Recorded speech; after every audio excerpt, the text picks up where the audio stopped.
სრული სისულელი, ჩვეულებრივი სისულელი, არანაირი საადამდელი არჩევნები იქნება, როცა ამის დრო მოვა 2028 წელს დაელოდეთ, იქნება საპარლამენტო არჩევნები. 4 ოქტომბერს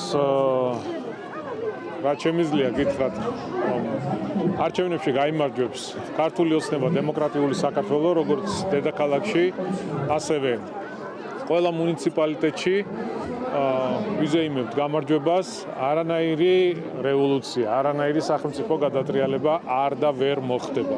თუ კი ვინმე გაბედავს კანონის წინააღმდეგ წასვლას, ამას მოყვება ძალიან მკაცრი რეაგირება, რა თქმა უნდა, ასევე კანონის ფარგლებში.